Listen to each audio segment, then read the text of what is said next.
Hiphoptictacticians of the world. What's going on? Hey, Zach, how's it going? What's going on with you? I'm pretty excited because we speak to a lot of MCs on the show. We do. Occasionally, we get a producer. Yep. Sometimes we get a business guy. Sometimes. It's very rare that we get another DJ. Let's do it. So it's my pleasure to introduce DJ Shortcut. What up, fellas? Welcome How you to the doing? show. Thanks for having Excellent. me. How you guys doing? Oh, just the best. Trying to get through winter, but aside from that, it's all good. Oh, I hear that, man. It's pretty. It's been pretty bad down here in Toronto the last few days to week. So yeah, I feel your pain. Well, Zach lives up in Lindsay. I do. Okay. It's a mess over here. It's a And complete- my oldest daughter goes to school in Lindsay, and I dropped her off up there this morning, and I haven't seen that much snow since I was a child. Oh, facts. I You can should see what's imagine going on it's in like in Gravenhurst. places like that, for sure. like the further north you go, the worse. I was in Gravenhurst around Christmas time. It was ridiculous, and then I can only imagine like places like Sudbury, or even further north in Ontario. Just Jesus. Oh yeah, definitely. So you and I crossed paths a few months ago. I was scrolling, and I saw you had a post that you were looking for guest mixes on a radio show that you do. Yes, if it's And, cool to plug it, real quick. Yeah, absolutely. Friday nights from 11 to midnight on 94.5theplace.com. I'm going to put it out there to any DJs who want to submit mixes. Just hit me up on my DM on Instagram, Facebook, all that good stuff. But yeah, that's how I think we first sort of, kind of linked up. I put the message out there, and I think I might have hit you up directly. And then boom, you hit me back with something, and I ran it on the show. And around that time, I started following you more closely on social media, and I learned that we have a lot in common. Most of the time when I'm scrolling Instagram and there's something I like, it already says DJ Shortcut like this. Okay, so I guess we have this. Yeah, I guess we're we're on the same page with a lot of things. Absolutely, yeah. So Right? it's pretty great to have you on the show. I want to go way back to the beginning. Do you remember when you first fell in love with music? Oh, probably. That goes back, I guess, as far back as I can as far as I can remember. Just because my mother and my older brother were really into music, and we had vinyl. We didn't have like the biggest collection, but we had vinyl in the house, and like whenever I would look at it and see it spinning, I was just mesmerized by it, and then the sounds that were coming from it just gravitated to me. So I would say, pretty much as far back as I can remember, I've loved music. I've been a huge fan of all kinds. So do you remember the first time you put your hands on the record? Oh, man, I might have. I don't think I was too young. I was probably maybe around 10, 11 years old, perhaps. Okay. But it was one of those things where, like, because of my age, I had to have my mom and my brother telling me, you just can't do things this certain way, or you're gonna destroy the record. Exactly. Right? So I had to sort of learn in the beginning as a young kid how to deal with it the right way and stuff. Doesn't mean I always did still. I'm sure I messed a few records up regardless. But around that time was when I like first got into really appreciating it and things like that. And what was it that led you into becoming a DJ? Again, part of it, a love with the music, just being around where I grew up. I'm originally from Regent Park, Okay. Toronto, for people who might not know the area. And just being in that environment, especially in the 80s, was tough. you hear it in all your favorite rap songs of the way people, sing, Yeah. certain things. I experienced all that. And then just being around friends that I was around, they were listening to hip hop. And obviously I wasn't in the beginning because of my mother and brother. That's not what they were into. They were into other forms of music. Of So it course, took being yeah. around certain people as friends to get me into actually hearing hip hop and seeing that, oh yeah, I relate to this because I see this going around in my neighborhood that Right. these guys were talking about. So yeah, that was probably in, oh man, maybe as I was maybe grade 5, grade 6 Okay. times is when I really started getting a chance to really listen to different things and just taking it in and then growing an appreciation for it. So yeah, those back then, those were the days. That's when music was really, really amazing, in my opinion. But And yeah, what were some of those early songs that you listened to mostly? well, I'll say one song that my older brother, this might have been the only rap song that I believe he did have. Was Grandmaster Flash's "The Message," right? So things like that I was listening to. It took a little later than I probably would have wanted it to, but things like that. Then I got into obviously all the early '90s stuff, like your Black Moons, your Nas's, your things like that. And through friends in school, that just influenced me to want to continue listening to it because I just grew a love for it. It's that simple. So yeah. Do you remember what equipment was in your first DJ setup? Oh, you know what? I actually got a pair of some. Are we allowed to curse? Yeah. Okay. Yeah, I got a pair of some bullshit, like they might have been worse than Radio Shack turntables from a friend who didn't want them, didn't want his anymore. And at the time, I always kind of wanted to get into the scene, but I couldn't rap, I couldn't dance. Yeah, I like to draw and things a little bit, but I was nowhere near being what it took to be a graph writer. So I You're not thought, trying to hang I off love bridges music. and streetcars. Yeah. I thought to myself, why don't I try this DJ thing? Because I love the music, I love the culture, and this might be a way to express that to people. So when this friend of mine came at me with this opportunity to take these, I offered to pay for the tables, even though they were shit. I offered to pay them, and he's like, "No, man, just take them." Right? I don't need. Right? Then I actually had to go to Radio Shack to buy a mixer. It was like one of the early new. Was it Newmark? I think it might have been an early Newmark. Okay. And yeah, that was the first. That was the first pair, and that's what got me started on this journey. Awesome. And we had a chat last week on the show. I took turntables out of the house for the first time in a couple of years, last 2 weekends ago, and okay. I hated it because I still haven't unpacked them out of the boxes yet. The work of carrying them. What do you bring out with you now? I still bring what I try. I still do bring my tables, but what I try to do now is only bring one because of technology and Serato. I can use it. I can manipulate it so when you hear it, you'd never know that I was only using one table. Right? So that makes things a little easier. Yeah, it's still like people don't realize how heavy these tables are until you actually hold them. Right? So yeah, it's a little bothersome. And then they feel light when you try to carry Stantons. Yeah, right? So I'm like, I love turntables, and that's why I don't know, do you have a like a controller setup or anything like that? Or do you just have turntables still? Well, my compromise for when I play out is the Rain 1. Because I've been thinking about getting that. Still has the motorized platters, and I found the smaller platters easier to get used to than the shorter crossfader. Okay.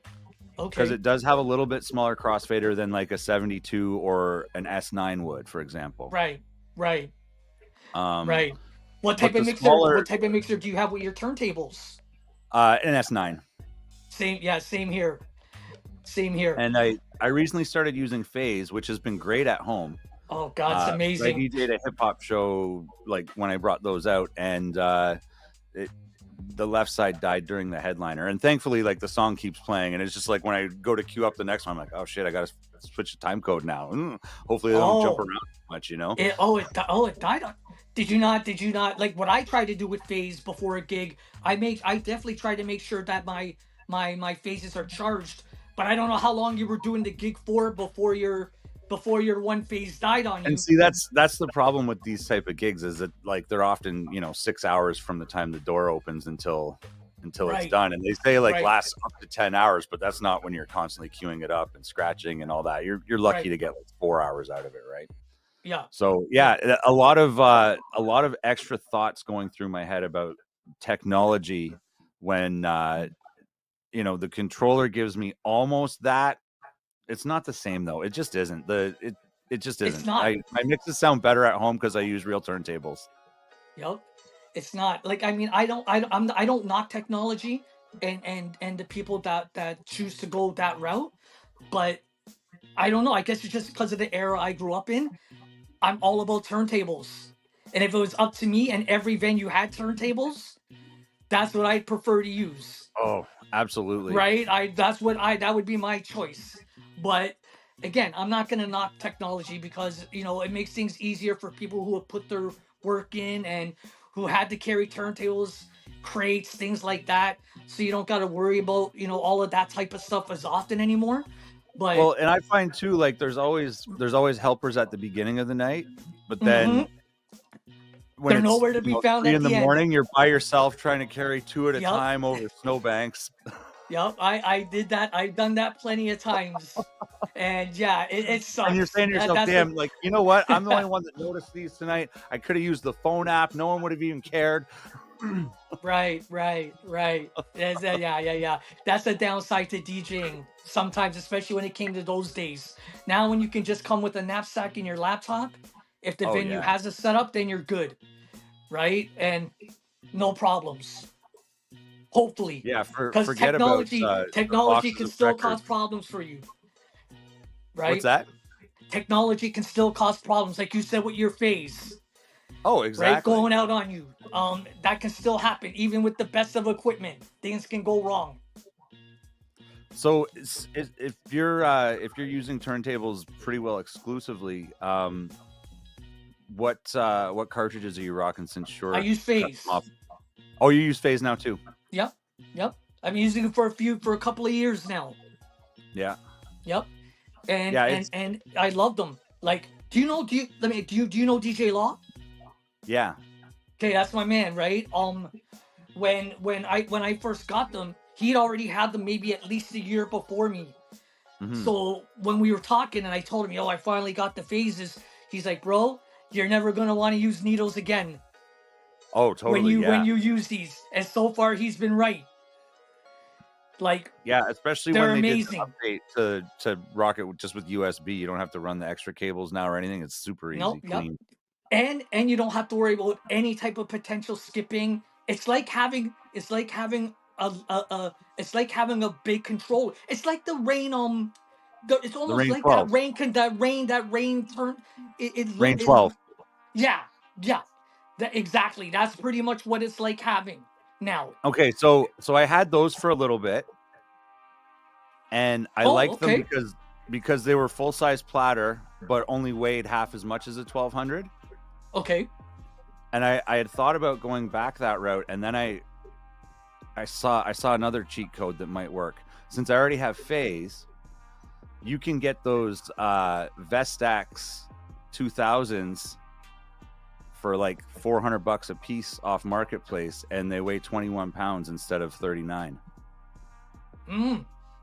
Those Vestax ones that were from like the late 90s, early 2000s, they're still out there, and they're relatively cheap. And you pop a phase on that, it's the same weight as a Rain 12, you got the phase control the same way as the Rain 12, and it's not a USB device, so in 5 years it's still a turntable. Yeah. Right. And at the end of the day, like it don't like you have those peers who are like, oh, you know, I'm all about the Technique 1200. Even my younger brother's he used to kind of DJ. He doesn't really anymore, but he's always been like, oh man, I'm just, you know, I just love the Technique 1200. And he's thought about buying tables, but and he says if I do, those are the only ones I'm gonna get. And I'm like, but bro, no one for the most part, no one actually sees the equipment you're using. Oh, totally. So it doesn't matter what you use. It's all about what you put into it and what you do with it. It don't matter. So definitely. like, yeah. Technique 1200s are amazing. Don't get me wrong, but there are a lot of new technology, you know, technology's gone so much ahead now. Like there's a turntable that's out now. Is it from Pioneer? Yeah, the new Pioneer one looks pretty incredible. That's crazy.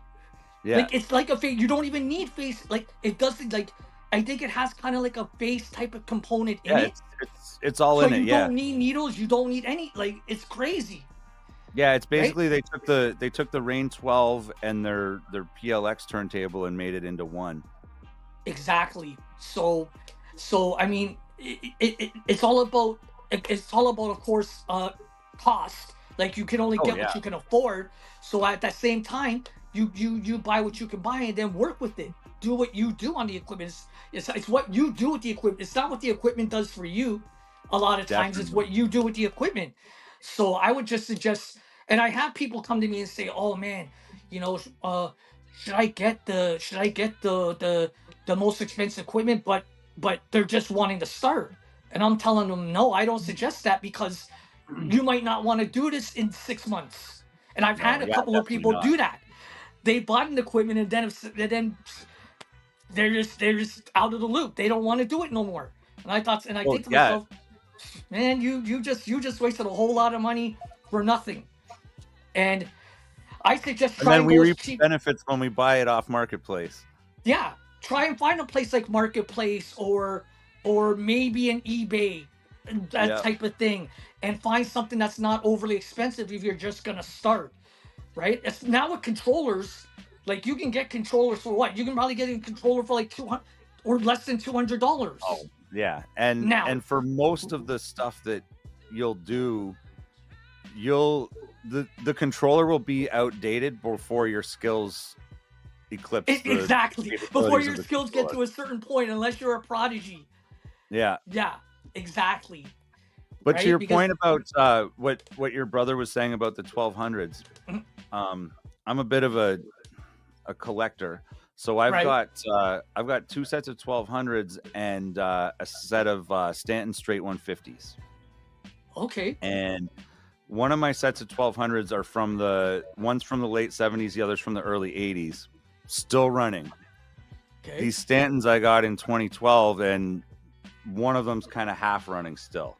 But when they were in top condition, they were way better to mix on than the 1200s. Oh, okay. But they just didn't last the same way. You know, I've got this. Sorry. Got like these 45-year-old turntables that are still flawless, and then the ones from like 10 years ago don't work. Yeah, I'm going to say my turntables are 1210s, and I've had them since the early 90s, and I still have them. I got them for a good. I don't know how you got like what you paid at the time for yours, but I got both of mine for like $700. That's really good, yeah. Because they were stolen from a club, you know. So my boy just hooked me up. He's like, "Yo, I just need to get rid of these. You want them?" I said, "Yeah." Boom.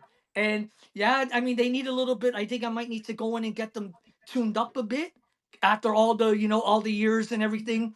But yeah, I still have them, and they've worked for me. But I'm surprised your stands went down that quick.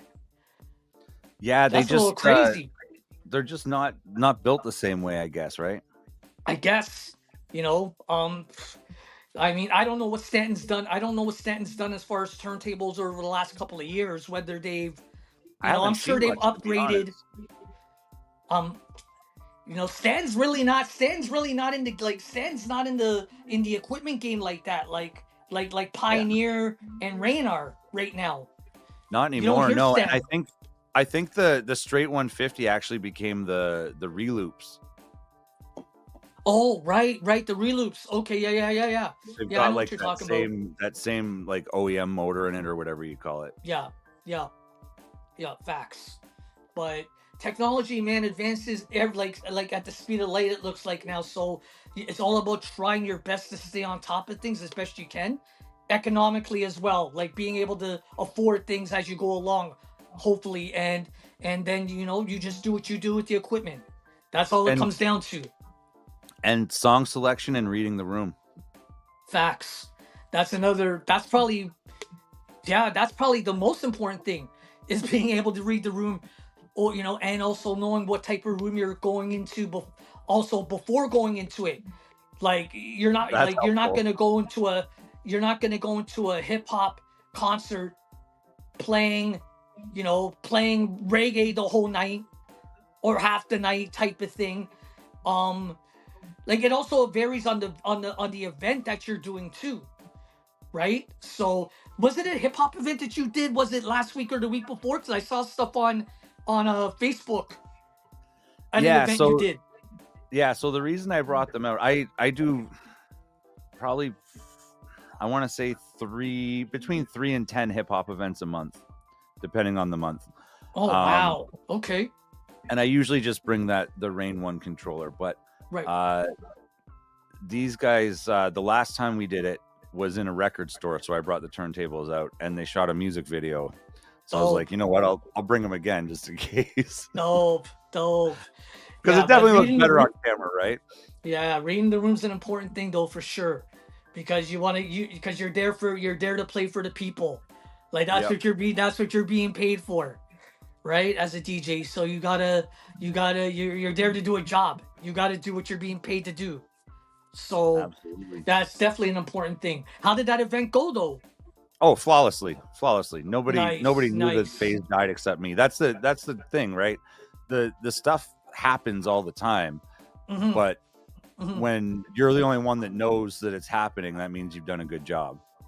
Exactly, right? If you can pull that off, where people aren't looking and being like, okay, is something going, like what's this guy doing? Is something wrong?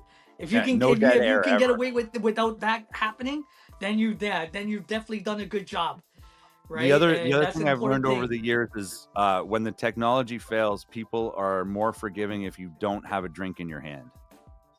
Right. For sure. It could be all the technology's fault, but if you're holding a beer, that drunk DJ fucked up my event. Yep. That's the first thing they're going to assume. Yep. Right. And it's to a point, it's understandable. Right. Sometimes I can understand why some people might think that. It's just a bad look. Unless you're actually the one dealing with the situation, you can't really. You shouldn't. I don't want to say you can't, but you shouldn't really be saying things like that, because you're just making an assumption. You don't see what the DJ's actually trying to go through to fix this problem, you don't know what caused the problem to begin with, right? So, but I can understand why some people might think, oh yeah, he's fucked up, so it's his fault, it happened, blah blah blah. I can understand that completely. Yep. Yeah, it doesn't happen often, but when it does, it looks better when you have a water or a Dr. Pepper instead of a right. Exactly. Right. That's dope though, that you're doing that many events a month though. Like that keeps you busy and productive. So respect for that. Thank you. Yeah, I used to DJ almost full time. Okay. And that meant taking every crap event that came along, like every birthday party. I did 46 weddings in 2022. Damn, I've only ever done awesome. One. It was terrible. Wow. But, meaning like is it one of those, what, you just don't like doing weddings? or Oh, I hate it. I hate it more than anything. I came to a point where it was like I would rather do just about anything else in the world as a job with But- music I like in my headphones than play this crap every weekend. yeah, again, I've only done one wedding, so I can't really speak on experience as far as that goes. Yeah. But I know I hear it pay. You know, it can pay good. Well, that's the thing. Like, you can get $2,000 for a Saturday. Like, that's not bad. Like, you make a weekly wage in one day of going to work, but it's like, oh, it's 3:00 again. Time to cue 1,000 years. Like, Yeah. Hey, again, that's another thing that's another part of the whole playing what the people want, even if it's not something that you would. You know, there's a lot of stuff Exactly. I won't listen to at home, but if I know I'm at a certain event and I need to play it, then I'm gonna play it. Oh, totally. But I'll never listen to it on my own time. Never. But Yep. that's part of the game. Right? And I think that it is what it is. That goes back to the turntables leaving the house a couple weekends ago. Mhm. Those guys are what I actually listen to in my spare time, so I felt like they deserved it. You see, right? That's the best feeling, where you can get those kind of events and you get to go and do what you love to do, but also be around people that love the same type of vibes, and the energy is the same. And those are the events I love to do personally, if it was up to me. But if you want to stay busy, you got to do those events you don't like either sometimes. Yeah, that comes with the game. The 10 openers with background vocals that want you to sort their files on stage. Yeah. Oh my god. It's, I don't know how many times I've gone through that at a show where I never got any of the songs from the artist, but then once I'm at the venue, everyone's coming up to me, oh, I gotta give you my set, and I'm like, bro, if there's no Wi-Fi in this venue to begin with, I'm not gonna be able. If you gotta email me your music, I'm not getting it. Yeah, and then they try to send you waves. Yeah. And you're like, what makes you think I want to use my data plan for 10 gigs of your crap? Yeah. I'm like, but I'll be honest, in certain situations like that, I think part of that could be put on the promoter. Oh, totally. Because it should be the promoter's job to tell the artist, send the music to the DJ beforehand. I just want to chime in real quick. You can't blame that. You can't necessarily blame the artist if he was never told to give the music to the DJ. If he comes with his music the day of, I can't blame the artist for that. I'll be honest, I have to blame the promoter. Can I chime in? Yeah. You know? I'm gonna chime in real quick. So, I work for a promoter. Okay. So, while I'm sure there are a lot of really shitty promoters, I know that there are a lot of shitty promoters that don't do their job. I work for one that is really adamant about that, like communicating between the opener, like the local openers, and the whoever the DJ is, to make sure that's not happening. And exactly. And what the point of this is, though, even though that's the case, like even though we're really good at that, hip hop artists are just notoriously really unorganized and bad at doing that. Like, they're just bad at following instruction. It kind of sucks. They don't show up on time. They show up drunk without their sets in order. And so it's kind of like, it can be both. Like, yeah, there's shitty promoters, but there's also just a lot of really unorganized hip hop artists. Oh, that's true. Like, yeah, I'm sure there are artists that even if the promoter tells them, send your music to the artist probably won't do it. They'll just think, oh, okay, fuck it, I'm just gonna come with my USB and just give it to them, and it'll be no problem. I'm sure there are artists like that too. Yeah, absolutely. And that's their unprofessionalism. Like, so that's not the way it works. Because I DJ so many shows, and I go to a lot of shows as an audience member too. Mm-hmm. My favorite is, and I made a bet with Isabel when we were going to a show on Friday. I said, how much do you want to bet we get there? And someone asked me to email their set to the DJ. No, because it happens every time. No, every time they come and find me like in the audience, and then I'm up on stage trying to airdrop shit to the DJ. Wow, I've never had that happen at a show. That's crazy. because they know I still have it from last week, right? Like, that's funny. Oh But- shit, that's funny. I've never had that. I've never had someone come to me at a show just as a fan saying, "Can you send this to the DJ?" I've Never. met so many DJs just by like, yeah, I guess I'm with them, but they just need me to send you their files. It's not me. It's not me. You know, like again, I mean, it's unfortunate that we label it like that as far as hip hop music. That it like I'm sure things like that happen in other genres of music, but unfortunately, it happens a lot more in hip hop, where there's on that side of things, there's a portion of unprofessionalism that goes on, and you know, I hope that'll change in the future. But hey, you work with it in the moment that you're at the gig. You do the best you can with what you got. Absolutely. Right? That's it. Absolutely. I've actually started bringing Zach with me to shows. Okay. And I set him up with a second laptop. And basically, if your set is not in order on my computer when doors open, you get to talk to Zach and just onto a USB and then hands it to me, because I want that hour between doors and people going on stage is the part that I practiced for. Right. Oh, you do the whole practice thing? What's that? You do the whole practice thing still before going to a gig? I wouldn't call it practice so much as I play for a couple hours a night. Okay. So no, but it's not like you're at home saying, okay, I'm gonna put this specific crate of songs in this particular order, and I'm gonna play it in this particular order. I put them in a crate, but I kind of play the order by ear when I get there. Okay. Okay. I like to break local records too, so that's where I'm kind of more strategic. That's like, dope. Everybody's heard somebody play like Royce Boom into Annie Up into Made You Look into something else that's 94 beats per minute. Right. But right. And I do it every show like every other DJ does. But I really like when I put on a song that they haven't heard and they're like, what's this? And then I see the artist in the audience and they're like, my man. Right. Like that's a good feeling when you can do that and you get people saying, like you just said, saying to you, what was that you played?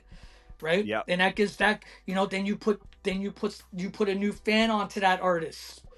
And Exactly. that's what this music's about. It's about spreading the vibes to the fans and getting them open to new artists that they might not have heard before. So yeah, I respect people like you who can do that type of thing and who do that. A lot of DJs won't do that at like a live concert, especially a concert. They're not gonna play like new up and coming artists because they're thinking the fans aren't here to fucking hear some stuff like that. They're here to hear the songs they know. And there's a bit of strategy to that. I mean, you sandwich it with two winners. Of course. But a lot of DJs still won't even do that. They're just like, I'm just gonna play what works, and that's it. Right? So I can respect somebody like you for doing that because I don't feel that there are many people that are doing that today. I don't think I could be wrong. If I am wrong, then tell me I'm wrong. But I don't feel I'm wrong in that. At least at the shows I've been to and that I go to, I don't see the DJs really playing that new kind of unknown, you know, up and coming artists. I don't hear it. They play safe, right? And I've noticed too a lot lately. When the hip hop show's done, the promoter wants you to play top 40 afterwards. Just in the last couple of years, I've noticed it more. So it's like the show might end at like 12:30. If you go to like a quote unquote like real hip hop show, then they want you to play top 40. That makes no sense to me. When the show's over, like people are leaving, like why would they care what you play at the end? They want the women to stay in the bar. I've never had a promoter ask me that. Well, usually the promoter or the bar. I've never had anybody ask me that.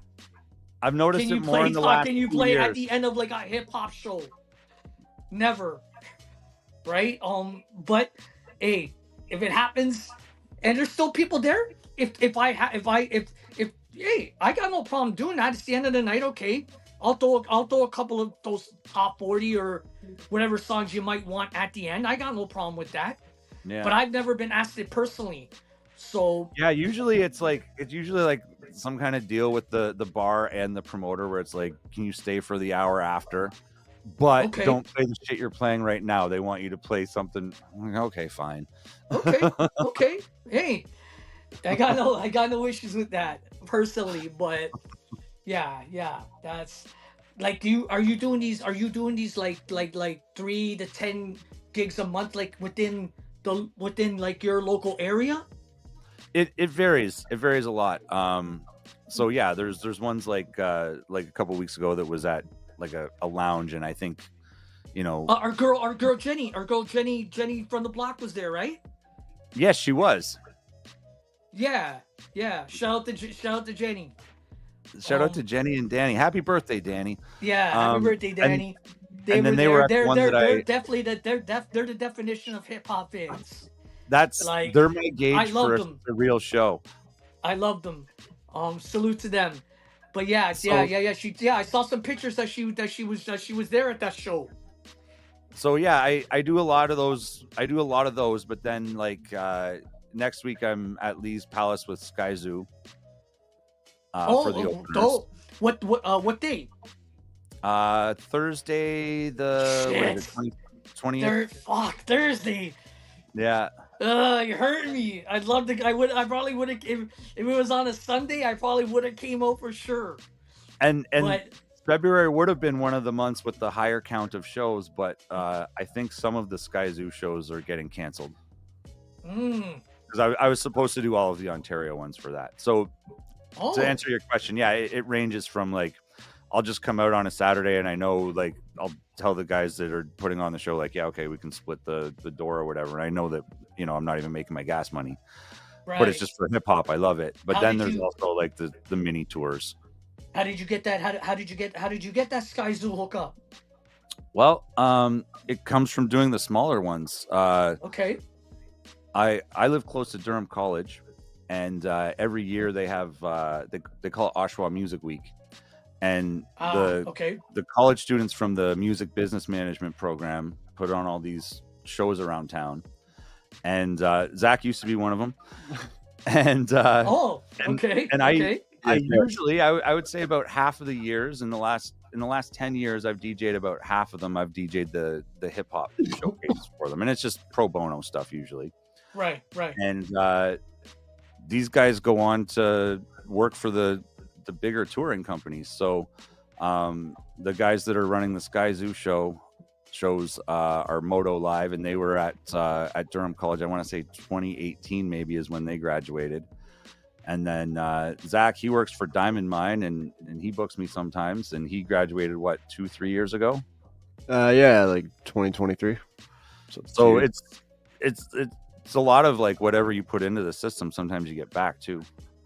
Yep, exactly. Oh, so what is Diamond Mine a promotion company? Yes. I'm not gonna lie though. Like I've known them since way before like I went to school. To be honest, I feel like that program's kind of redundant. But word. Okay. To be real, okay. I mean, you'll learn some useful things. It's just as far as actually getting work in the industry, it's tough. Like you have to fucking know people. You really have to know people. Yeah, I've known Diamond Mine a long time. I make music too. I'm an artist myself. They've been booking me to open shows since I was like 19 years old. So okay.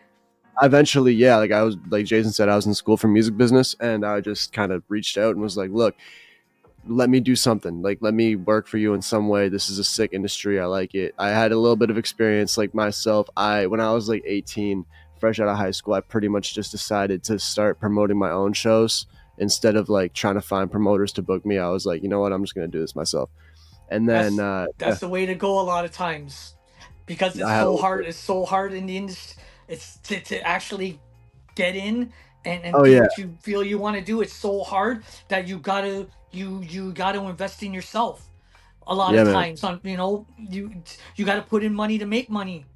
Absolutely. And I respect that. I respect that you say, Joe, I'm Thank just you. gonna do this myself. Fuck trying to find a promoter. Hell I'm yeah. gonna do this myself. I respect that for sure. And then the venue that I was working out of ended up like getting booked by this bigger promoter to do a show, and they put us in contact. They were like, "Yo, this kid's killing it. Fucking put him on the show," and that's Okay. what happened. It was a show with Dizzy Wright and Mad Child. Oh, okay. Salute Swollen members. Yeah, very strange Salute Swollen combination. members. Word I up. don't know if you know who Dizzy Wright is. He's like a very like hippie stoner rapper guy, Is and then it was a weird. no, I don't. Yeah, it was Okay, a weird okay. combo, but yeah, that was a good time. And then yeah, since then, I've done some other shows with them, but yeah, mostly been touring with them a lot and just working at different like one-off shows. That's hey man, we all start somewhere. Like I'm sure Tick, you can speak on this. Like I was just doing like rent house parties and the local school events when I Yep. first started, right before I actually started getting gigs and then doing concerts and things like that, right? And then getting Yeah, I mean, opportunity. Were you in the same lane as far as like how when you first started? yeah, and it goes back to what you said about making the equipment work for you. So Right. I had a Yamaha 4-track recorder that I Mm. ran uh, a JVC belt drive, a Sony direct drive, Wow. and 2 Discmans through. Oh shit. And I would bring those to That's a my ghetto parties, 'cause, like, setup right there. and I would Damn. bring those to parties, and that's what that's what I'd play on. Mm. And that was that was probably from the time I was maybe 12 to 16, and then I got like the Newmark Blue Dog, and a second direct Yeah. drive turntable, and yeah. Yeah. It's a yeah. It's a in the beginning. In the beginning, you don't know where things are gonna go when you're doing this. You do it because you love it. You're just playing for your Yeah. friends and things like that, and then for what then it sometimes it turns into bigger opportunities for people. Um, for myself, because of that, I got the chance to open for a lot of your legendary artists in the hip hop game, from You just Public did Enemy to Rusty Six Cypress last Hill week, or to to KRS One to so it opened doors, man. And just being around for me, another reason it worked for me is because I was also going to the shows back in the days, networking with people. I was going, I was always at Play the Record on Thursdays, buying the new shit, meeting DJs that were there at the time. And that just helped. That helped networking. Like that's what I always say. Even though we're in the digital age, it's still all about networking to me. I'll hit DJs. Well, that's how personally we got connected no, by definitely, just yeah, networking. And I'm saying, yo, you want to do a set on my show? yeah, I just hit a DJ up. I just hit another DJ up tonight saying, do you want to do a set on my show? Right? It's about networking. It's about giving people opportunity, and hopefully that will reciprocate, and that'll help get you an opportunity to go do something somewhere, and whatever the case might be. So to me, I've always been an advocate of networking, because if you don't, people aren't going to come falling out the sky on your lap and give you opportunities. mm-mm. You got to be the one out there pushing your name, your brand to people and telling them this is what I do, and they might like what you do and want to work with you. They might not. But if you don't Yeah, do nothing, nothing's going to happen for you. If you don't go out there and say or do something, nothing's going to happen. So totally. that's how things worked out for me. Have you had a chance to do like concerts for like major artists in your area, like opening up and things like that? So I DJ for basically in this area. Um, it's either DJ Playa or myself. Um, Like what big artists have come through? there that you've opened, like that you or this other DJ have opened up for? I could throw some names out. Like I recently, it's can't think of- been there's hundreds, right? like Tony Yayo, fucking Afro Man comes through here quite a bit. Oh, okay. Salute to them. Do you know who? Are you familiar with Chris Webby? Yes, I'm familiar with them. Yes. I actually just I was the promoter rep for his entire like East Coast tour this year. And I ended up like I opened the last show of the tour. I opened a few shows actually. Okay. I played in Moncton.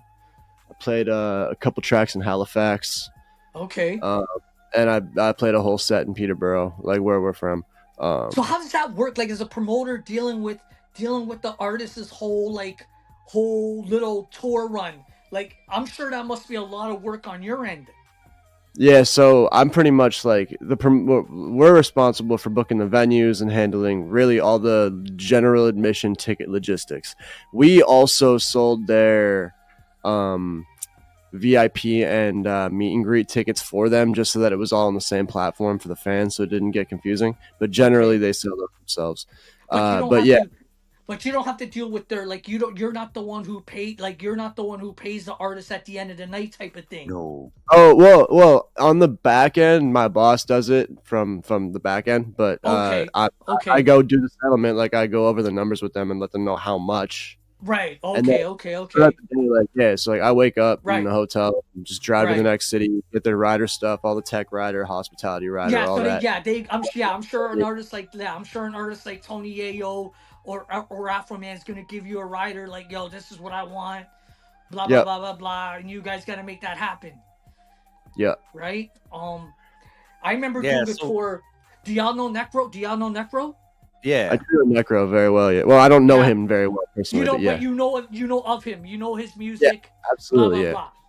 Yeah. So a few years back, and this is the only time I've had the fortunate I did a Canadian tour with them. Nice. And like this was probably pushing almost 10 years now. Mm-hmm. It's the only time as far as I know that he's ever done a Canadian tour.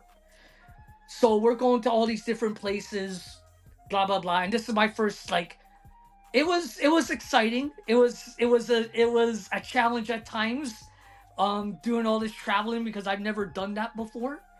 Mm-hmm. But it was cool. And one crazy story was the last show we did was in Vancouver, and the bus driver couldn't find his way to the venue. So eventually, we had to say, fuck it, we're not doing, that's the impression I got, fuck it, we're not doing the show. Because we can't get to the venue on time. So we end up at this white hip bar, drinking and shit. And there's video on YouTube. At the venue, people reacting. The promoter comes on and says, something happened with the bus, so they couldn't get here. They came up with some, again, it comes back to promoters. Sometimes they got to come up with stories. So they came up with a story. You see bottles getting thrown.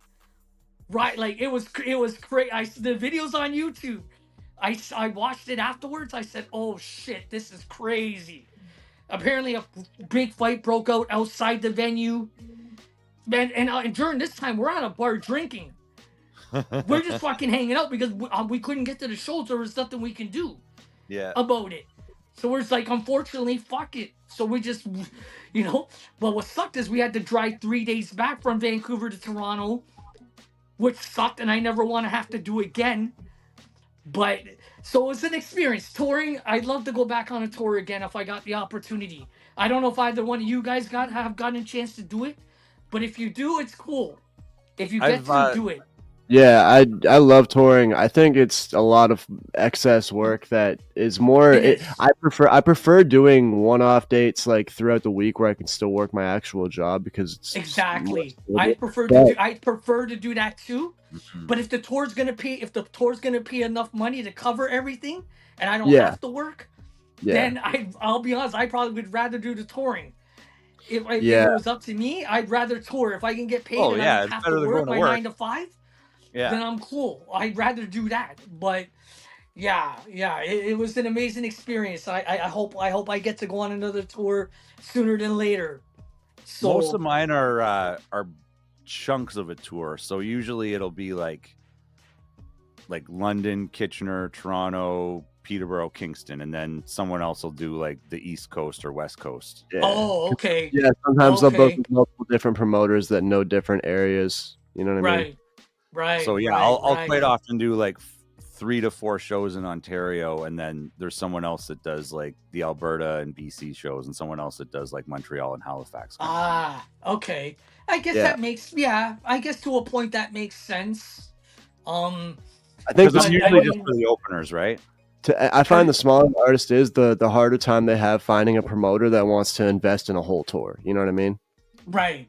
So they got to right. break it up into different sections. Exactly. Yeah, and you'll So- see that a lot. Like an American artist will come through Canada, and they might have 20 dates, but there's 5 different promoters that have bought chunks of that. Yeah. Yeah. But then when you get those promoters who are like the 1 or 2 sole promoters, like my man, you know Peter Jackson? Yeah. Yep. My Very man Peter, well. he's about to do oh man, I just saw the flyer on Capadonna. Facebook. Sorry, who? Capadonna. Was Capadonna. it Capadonna? I think it was something else too though. He's always doing Was a it bunch just of shit. Capadonna? Supreme Jeans is doing Capadonna with Styles P. Yeah, and, that's that show. Yeah, that's happening at the Phoenix, right? Yeah, on 420. Yeah. But Peter Jackson also is involved in some tours too. That he Oh, puts Cypress together. Hill, Cypress Hill. And I respect what Peter's done, man. I haven't seen Peter in a minute, but I respect what he's done, man. He's put in work. I have to respect him. Yeah, so sure. we mentioned DJ Playa earlier.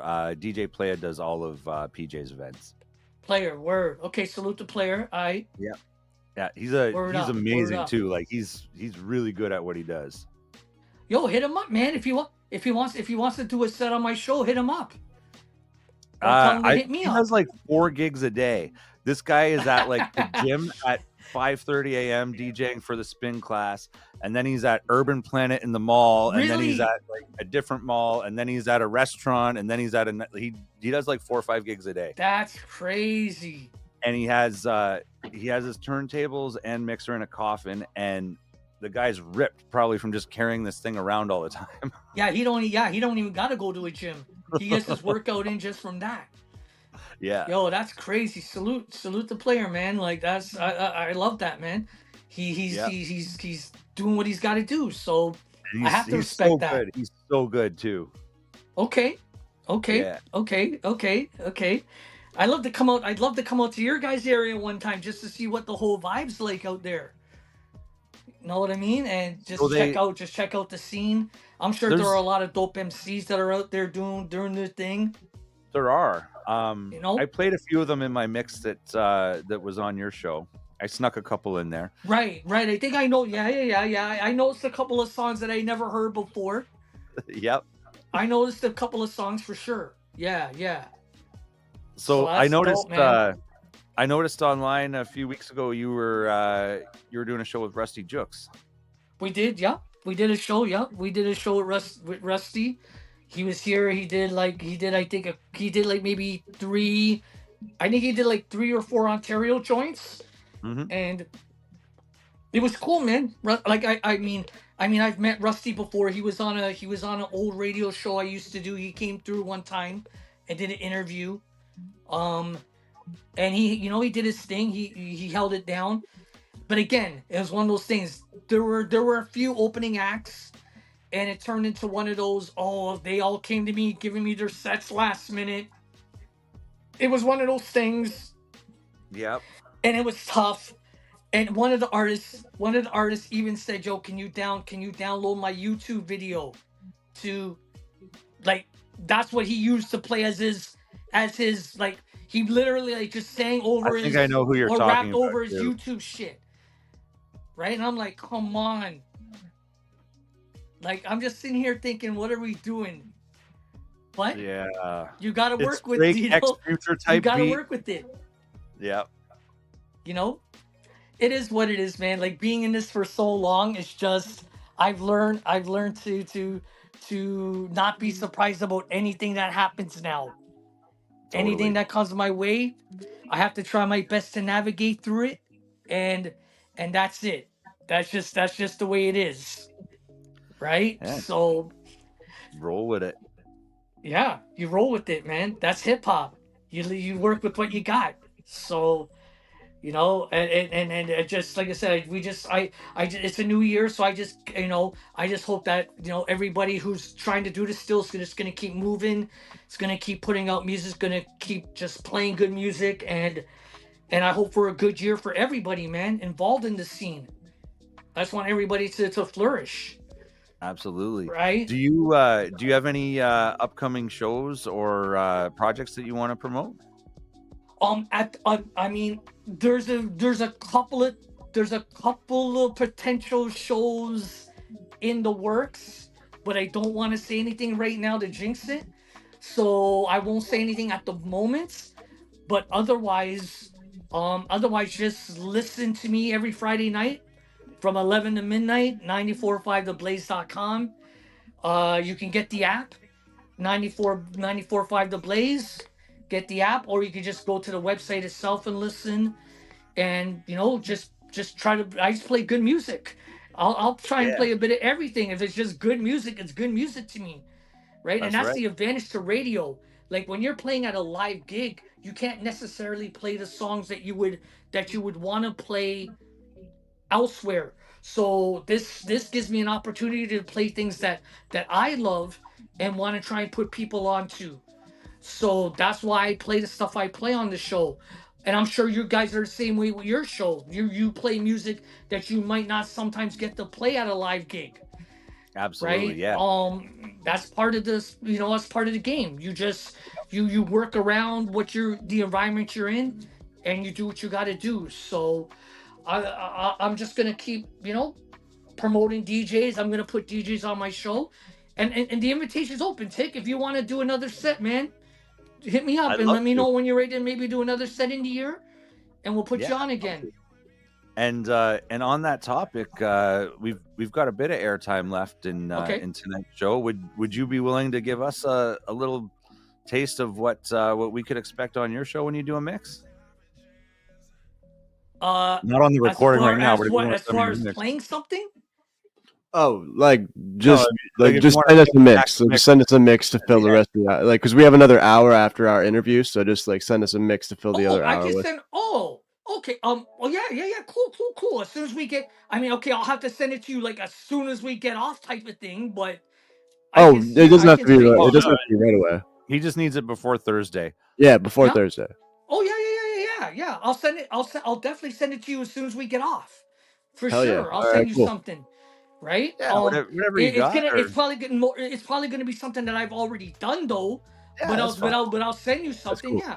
Yeah. That's if you guys can put it, that would be dope. If you guys can splice it, in as part of this, that definitely would be dope.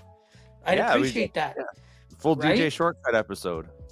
No doubt, man. I respect you guys. Thank you, man. Hopefully one day we'll be able to to link up in person one day. Yeah, one of these days, when you've got a show, I'd love to come see it. So yeah.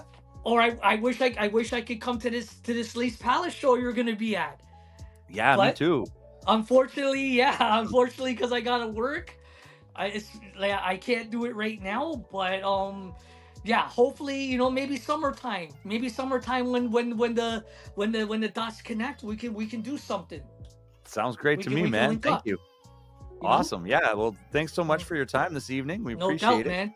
Salute to y'all, man. Salute to everybody who logged on, who's gonna listen. Just support what these guys are doing, man. Let's keep this culture alive and keep it moving. Know what I mean? And once again, that's 945theblaze.com. Friday nights from 11 to midnight. Check me out, y'all. We're in the mix. All right. Peace. Peace.